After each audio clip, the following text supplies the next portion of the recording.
This is the Hammer, fourth episode. We've been doing this for a month consistently now.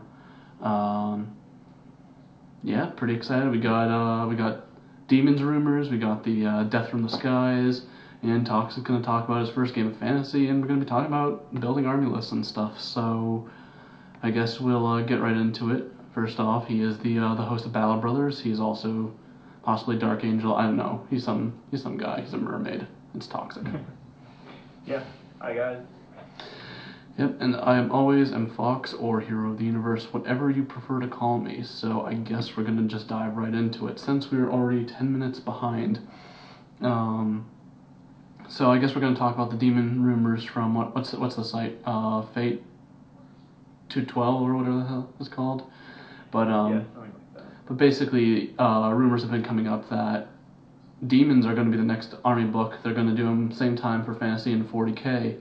And of course, one of the first things we talked about on the first episode of the Hammer is the rumors for the new armies and stuff like that. We were guessing Sisters and Tau and Eldar for the next books in the line for 40k, and it seemed pretty legit because they had a list of a bunch of plastics and stuff like that. However, I guess what is it mainly? They purchased some product codes or something like that. Games Workshop did.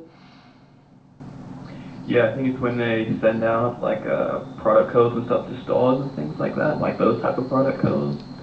I think something like that. I don't know about these things. I just find the rumors.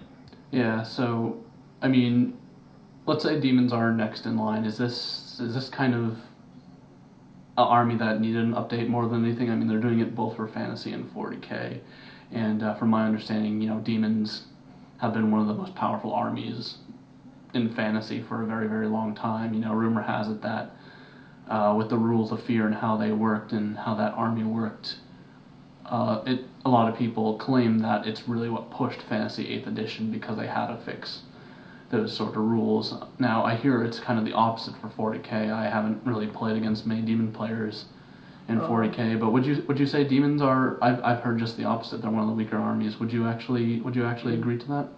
In 6th edition, they got a bit of a boost, and they're actually a lot more powerful now. Before that, yeah, I can agree that they were one of the more weaker armies. But now they're actually, I'm seeing them a fair bit now with, they can take a bunch of flying monstrous creatures. What else? They have, I can't remember off the top of my head what they're called, but they have the Screamers or something like that, and they have like melt bomb attacks in close combat, and that's pretty awesome now. They're deep striking the Flamers, that's a flame templated AP3, so that's pretty awesome. But I think they're still, they're not the strongest, but they did get a boost in 6. Right, and some of the things we're looking at, it's not so much a rule book, but they're also getting a handful of new models too. I think we saw something about resin kits for Khorne, Nurgle, all the major demons. Apparently they're going to be able to make certain greater demons, but you're also going to be able to convert them to named characters. Now, I know we've been talking a lot, well, I don't think maybe it was the last episode, we've been talking about how kind of characters define how your army plays in 40k, and that's something that they're trying to push. Do you think that with these named characters it's gonna be changed? Like, I don't know, is it gonna be like based on who you pick, what deity your HQ is? Do you think it's gonna have some sort of effect on how your army plays? Like, what if, okay, bear with me for a moment, this might be crazy, but what if they go as crazy as, say, your warlord is a changer of ways, all Tzeentch models become a troop's choice? That's pretty crazy. Yeah, that's yeah, pretty. I'm not gonna lie, that's pretty crazy. But I mean, I could see it happening. Yeah, I mean, could you actually see demons doing something like this? I mean, because we said it's not possible for all armies, really. I think Chaos had it pretty justifiable. Dark Angels as the special characters and stuff like that, and unlocking certain troops choices. Do you? I mean, what do you see it being implemented? Yeah, I don't see, if they're going to do it, I think it'll be something like, if you take a Khorne HQ, then maybe you get some sort of elite choices as your troops, but really I can't see it happening for demons because they already have the, uh, every god kind of has their own troop choice anyway. So I can't see it being implemented in the exact same way as, say, it was chaos and other things like that. But yeah, it's a more difficult one to do it with, definitely. Yeah, because one thing I noticed is because I think it was for every god this new supposedly rumored demon pack, you can convert them to named characters. Now, to me, demons have always been kind of one of those like what's the proper term? Impersonal, unpersonal armies where it's just kind of you play as bad guys and there's really no super in-depth thing to your stories. You're just playing as it's kind of like Tyranids. Like your Tyranids, yeah, you can have your high fleet and what they do, but in a nutshell, they're just Tyranids. Is Yeah, this? they got one purpose, and yeah. Are they possibly About it. trying? Are they possibly trying to make demons more personal from a fluff perspective? That's always possible. They did it with Necron, so why not try to do it with demons? Yeah, it would be a little interesting. Maybe perhaps these named characters are actually people from fluff, that actually have ascended to demonhood. Because now that kind of demons and chaos space marines are two totally different things. It's saying, oh, now that I'm a demon prince, I'm gonna go hang out with my demon buddies, because that kind of seems the way. Yeah, I mean, it's hard for them to change the backstory, but to demons, I think, because they are like that split system race, so you're either going to have to keep them close together or, do a massive change in law for both of them.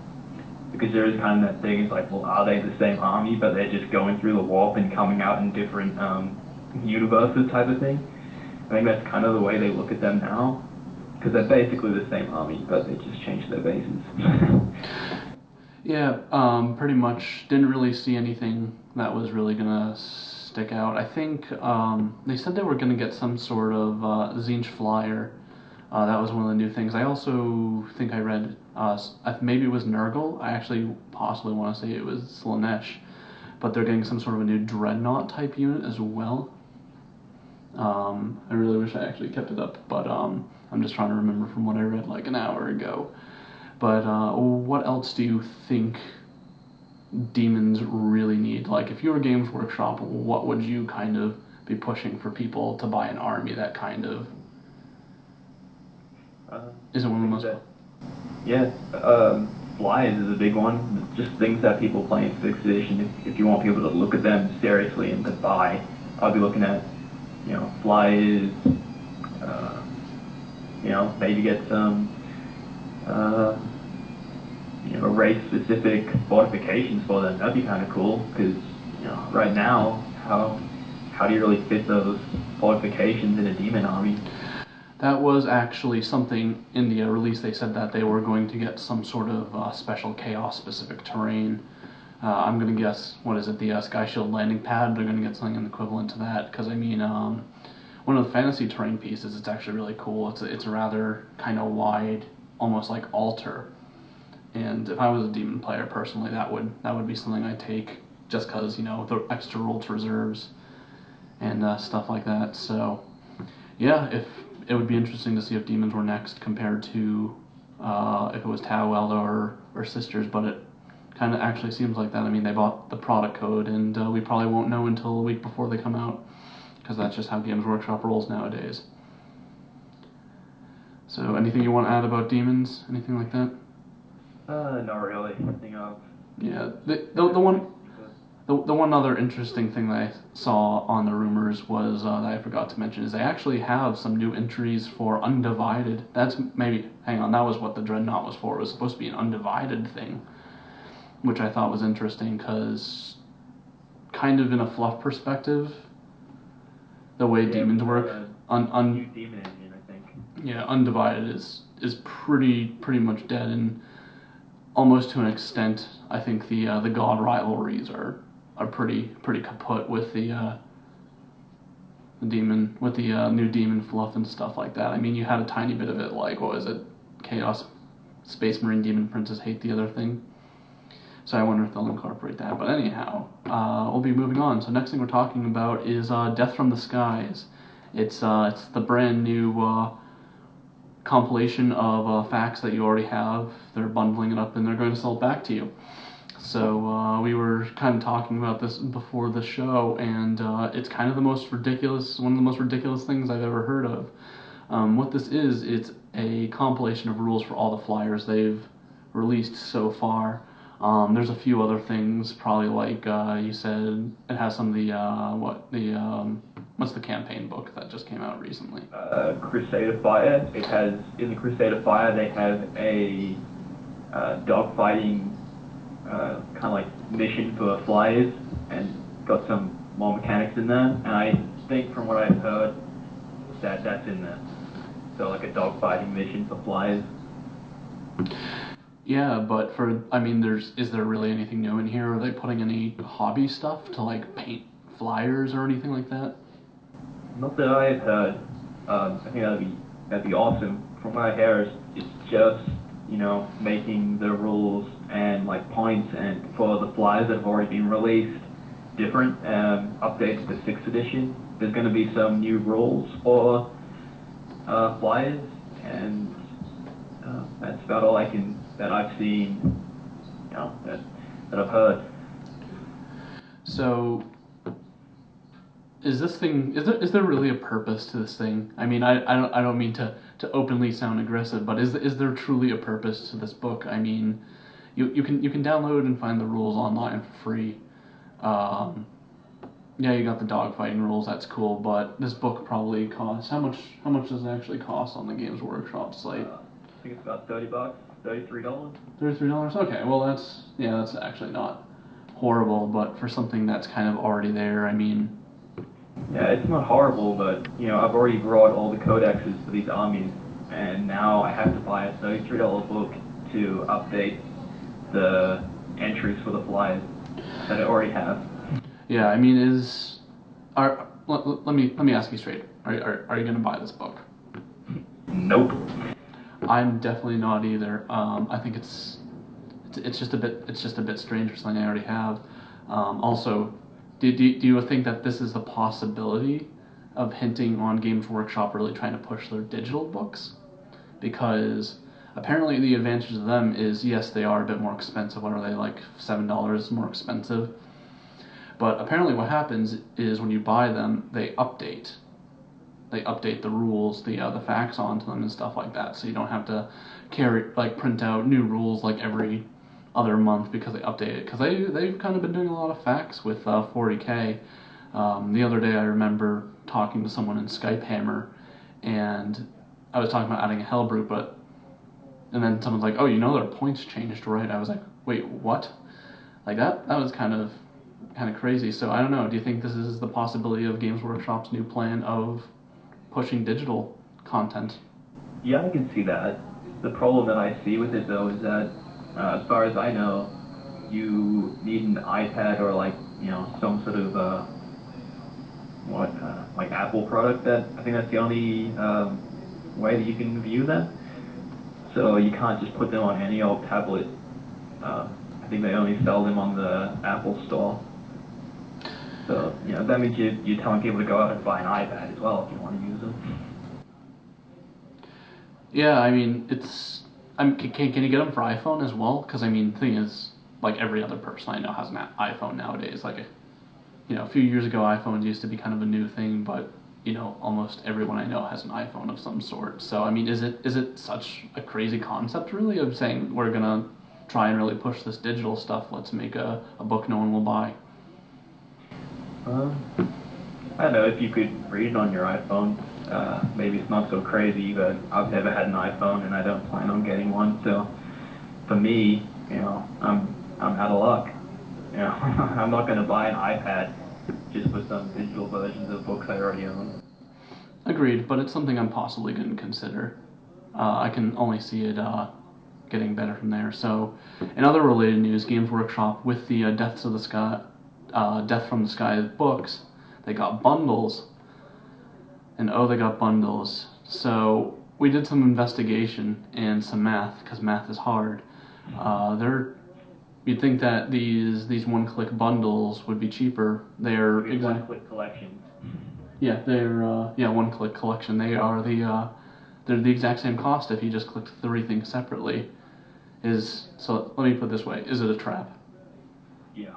It's a trap. We're just gonna openly say it's a trap. No discussion. Yeah, I think that if you ask them, they would say it's a suggestion of what you could buy. I've talked to Games Workshop, managers, and they've said that their bundles are suggestions of what to buy when something gets released, or But I think it's just a trap. People will see the bundle and they automatically assume that you're going to get it some sort of a discount, and you don't.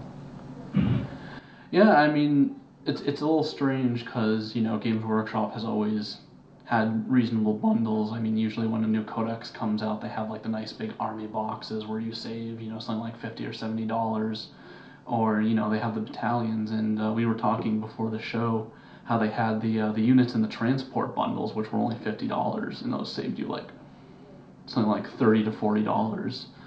I mean, do you ever think they're going to do anything like that again, or is it just going to be this one-click thing? Because once again, they're pushing digital, and they don't really want people to go into stores. Oh yeah, by the way, to mention, we forgot to mention earlier, the Deaths from the Skies books, you can't buy them in the Games Workshop. You have to order it online specifically.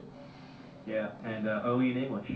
Yeah, it's only in English as well. So again, pushing this digital stuff. They want you to buy stuff online, play it at your house or whatever. Is this kind of, I don't want to say is this going to be some sort of way Games Workshop is now, but do you think there's kind of an obvious change in their business plan that possibly is trying to tell us something? Yeah, I'm confused because when I lived in Australia last year, they opened up a store near me, and I asked them why they opened the store up, and they said that they were looking at the online purchases made from the area, and they decided that there was enough online purchases going to this area that they would open up a store. And that was only last year. So, but then from everything else I see, it looks like, yeah, they want to go just online purchases only. But then why would they be still opening up stores? Yeah, I mean, I mentioned, I think I've mentioned before how in the United States, I don't know particularly how it is in Europe or Australia or New Zealand, but one of the things they're doing is they're shutting down their bigger stores. Yes, they are opening new stores, but from what I've heard, they have a table for the starter set, so if anyone walks in and is like, oh, what's Warhammer, they can play Island of Blood or Dark Vengeance or the Hobbit game, just so they can be like, oh, this is cool. And like, okay, you get the box, but then there's only like one other table, no paint bar. They just want you to kind of get your product and go. No more tournaments. It's going to be all independent retailers. I mean, do you think that Games Workshop is, I dare say, trying to pull out of the independent retailing, and they're going to leave it to the smaller stores, or they're going to sell stuff so people can play at home? Is that? Yeah, I mean, if they're gonna open up a store, let us go in and do some hobby.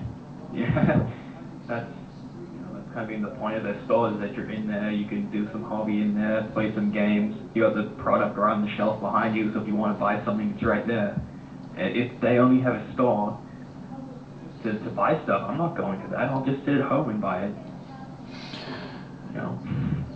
Yeah, it's definitely kind of an unusual thing. And do you think that it's the possibility that Games Workshop has more competition now? I mean, you got War Mahords definitely taking off. People are talking a lot about dystopian wars. I mean, even if you think about it, they're even still competing with other game companies that don't necessarily do tabletop strategy, like Fantasy Flight. Even though they own part of the Warhammer license, they're still competing for people going into stores and buying stuff. Do you think that this is because they were really the one of the only game retailers that had independent stores? Do you think they're trying to pull out of that now just because it seems like a bad move at this point? Yeah. I mean, when you look at all the other games that you can play, none of them have their own store that only sells their product. They're either going through local hobby stores or online. Yeah. And this just in, according to Krug, Pogs are going to put Games Workshop out of business. I have my Pogs. I think I have one with a chipmunk on it. It was pretty cool.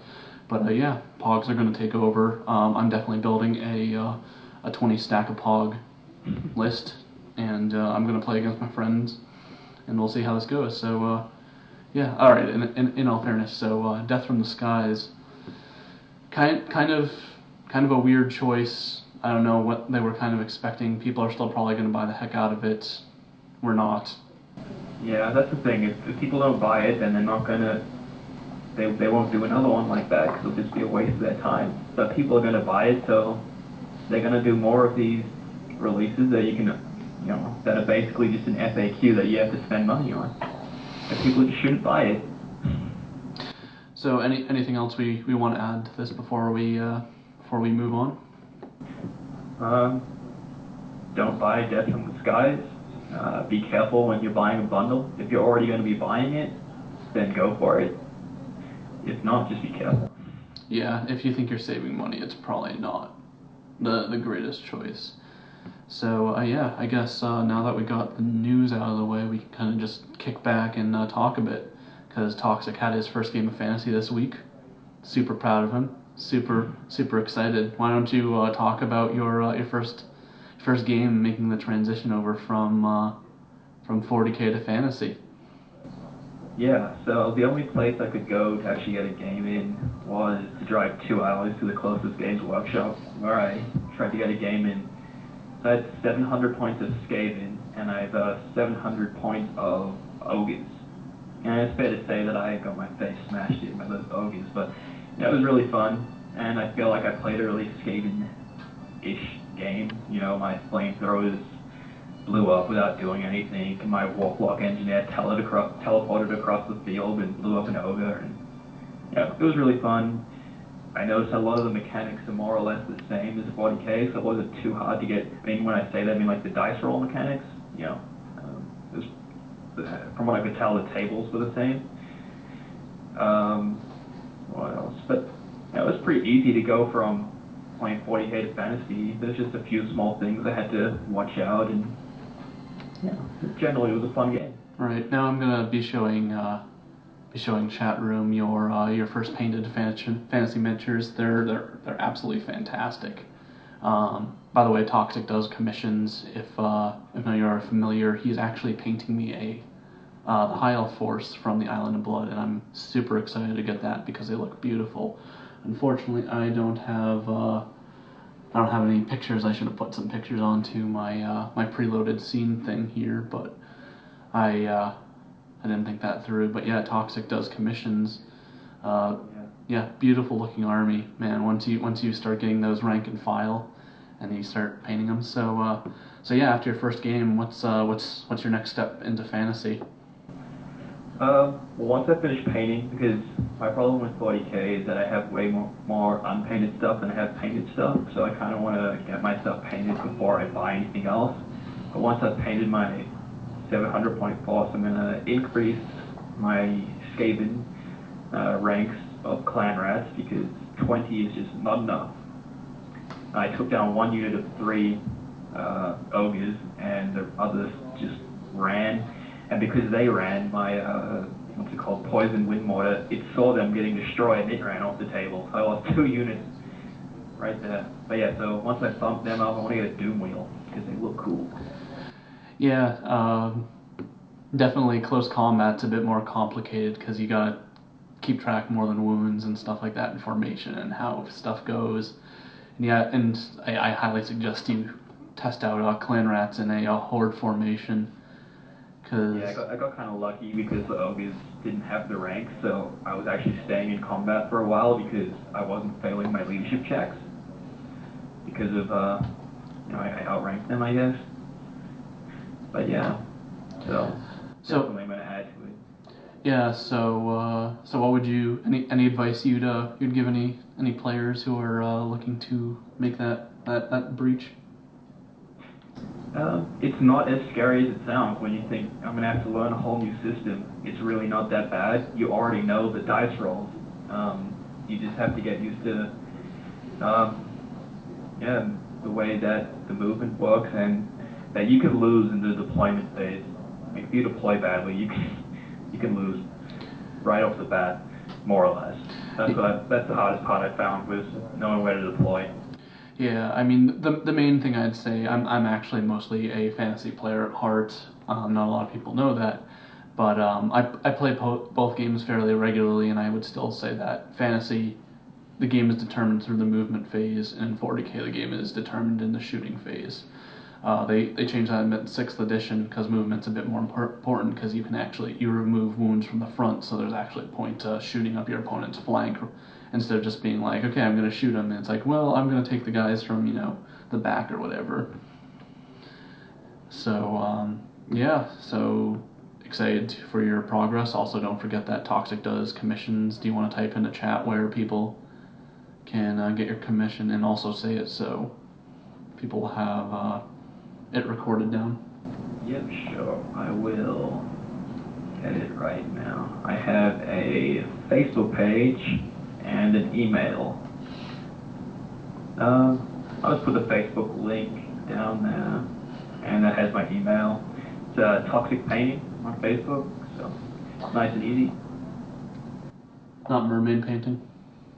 That was actually what I was thinking about, but then I kind of had to think, well, gotta take this seriously in it, so. Well, what's not serious about mermaids? Are you saying something bad about mer people? Are you a mer? I already have my picture of me as a mermaid, so I was just gonna use that, but. Yeah. All right, fair enough. So yeah, moving on. Gonna be talking a bit about building army lists because we've been writing a bit on that on the blog. So yeah, do you want to talk about it? Okay, so you're starting a new army, you buy a codex. What's the first thing you do when you're starting an army for an army list? Like, do you actually look into the HQ? Do you start with the units you think look the coolest? Do you start with troops and just kind of fill in your minimum and then you add from there? Like, what's your actual mindset when you're going into building a list for 40k? Yeah, for me it depends really if I have a theme in my head, like I want to do a theme army, then I'll just get everything that I want for that theme, maximize that, and then fill in the rest of the units to kind of round the army out. But if I'm just starting an army because I like the look of it, I'll definitely check the HQs first because a lot of the time they really alter how your army plays. And then, yeah, troops are another good thing to look at because you're going to need at least 2.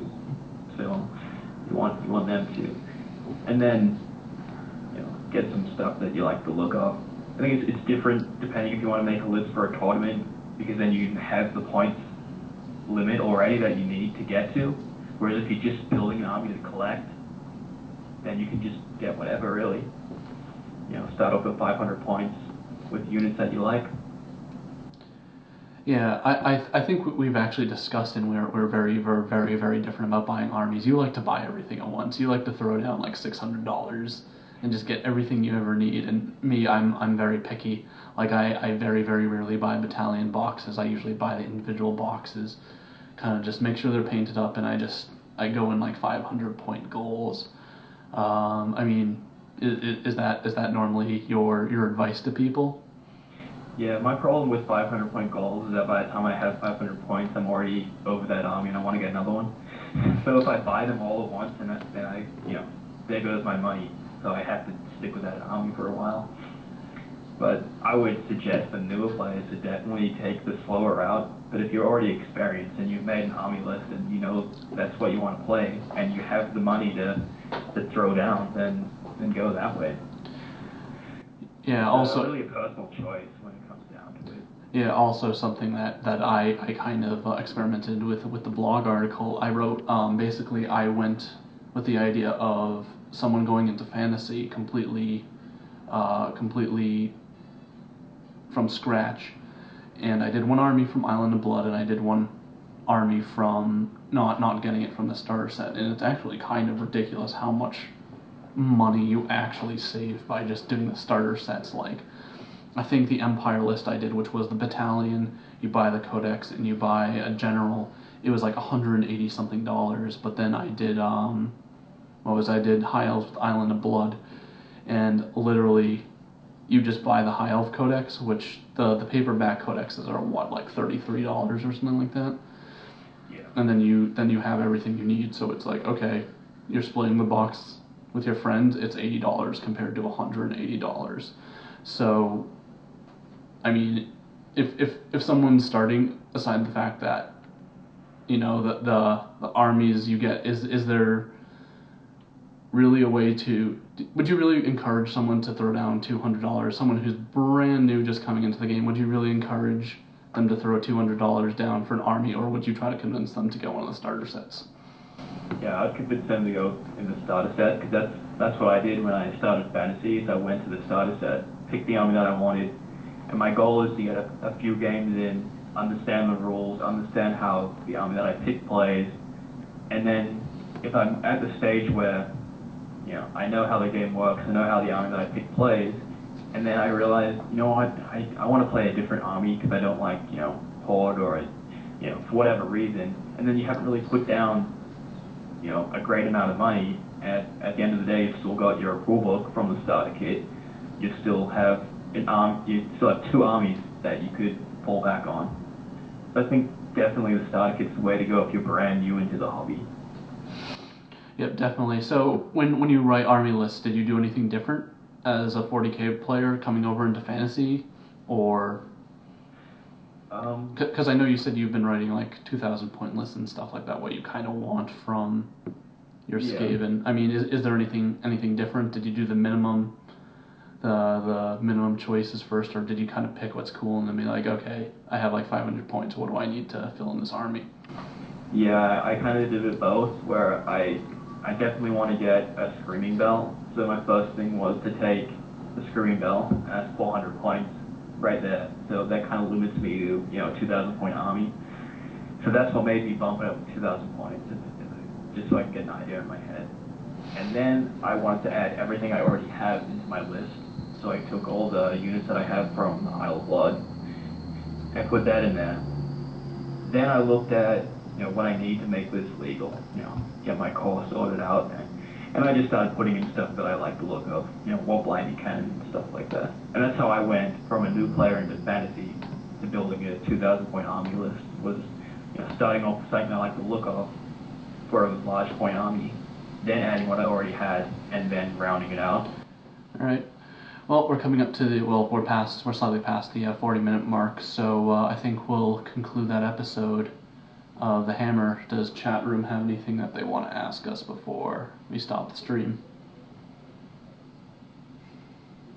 Any questions, concerns? Anyone like my shirt? No? Alright. Why are you guys so cool? I don't know, Llama.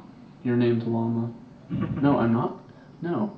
I have another one under here, so it doesn't even matter.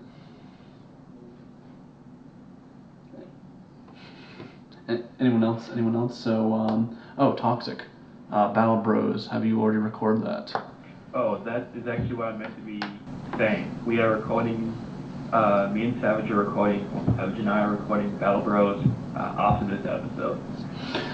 We have our topics, but we can always leave more. So if you have topics that you want to send them to either the Dice Troop blog or to my email address, which is that. So it's 40K topics, personal topics for us about 40K, anything 40K. Just send them in, we'll talk about it. Yeah, what your army list, anything. What's the actual topic this week? This week we have, I'm drawing a blank. We have what we think is going to be the next big thing in 40K. We have tips on green stuff, and we have dealing with flies, and we just talk about flies a little bit. That's what we have so far. All right. So yeah, that's this week's episode of The Hammer. It's our first month. It's kind of exciting that we've done this for a month straight. People have been awesome for viewing stuff. I understand, what is it, The Walking Dead is airing tonight, and that's probably why we didn't get so many people. But yeah, I'm thinking around this will be the consistent time for The Hammer. Sometimes we have to change up our times depending on who's on the show. But normally we try to shoot for 9 o'clock, 10 o'clock time. A bit earlier if we have someone from Europe. A bit. But as always, joining me, it's Toxic. He's a merman. He does commissions. He's now a Skaven player. He has a hot tub, and I'm Fox, Hero of the Universe on Tumblr, and I guess we'll call that a week. Oh yeah. All right, have a good evening.